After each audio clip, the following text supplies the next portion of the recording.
बहुत सारे लोगों को लगता है कि भाई जी स्पॉट मिल जाए। ऐसा लगता है कि आजकल यूट्यूबर ने एक अजीब सी बात बता दी है। बहुत सारे लोग टॉर्च लेके जी स्पॉट ढूंढ रहे हैं और उन्हें मिल भी नहीं रहा है। अब जी स्पॉट ना तो उन्हें पता है ना उनकी वाइफ को पता है। एक अजीब सी चीज़ उनके सामने आ गई है कि भाई जी स्पॉट मिल जाए तो हम उसको एक्टिवेट करते हैं तो उससे पेनिट्रेशन हो जाएगा, ऑर्गाज्म आ जाएगा। तो जी स्पॉट वेजाइना में यानी वल्वा के टॉप पर, यानी कि जहाँ से आपका वल्वा वेजाइना शुरू होता है उसके टॉप पर 1 सेंटीमीटर के अंदर एक मटर जैसे दाने की स्ट्रक्चर्स होती है कि जो कि बहुत ज़्यादा विजिबल नहीं है, लेकिन आप फिंगर से उसको टच करेंगे तो आप उसको देख सकते हैं। तो होल वल्वा, होल वेजाइना को पेनिट्रेट करना से भी आपका जी स्पॉट पेनिट्रेट हो जाता है। और जी स्पॉट को पेनिट्रेट करने के लिए कोई अलग से रॉकेट साइंस की कोई ज़रूरत नहीं है।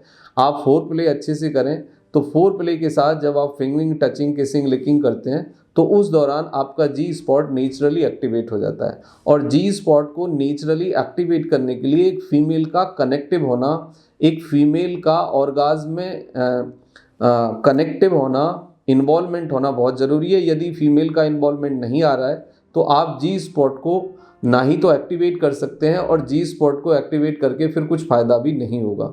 जी स्पॉट एक्टिवेशन और फीमेल में जो ऑर्गाज्म है वो केवल 5 से 10% है और लगभग 28% फीमेल्स को ही ऑर्गाज्म आता है।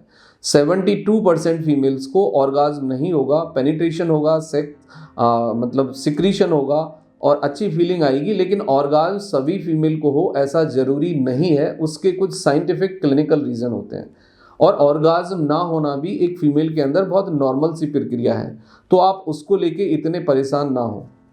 अब अगली बात ये आती है कि जी स्पॉट को हिट करने की डायरेक्टली आप कर ही नहीं सकते। पेनिस से जी स्पॉट कभी भी डायरेक्टली हिट नहीं होता है।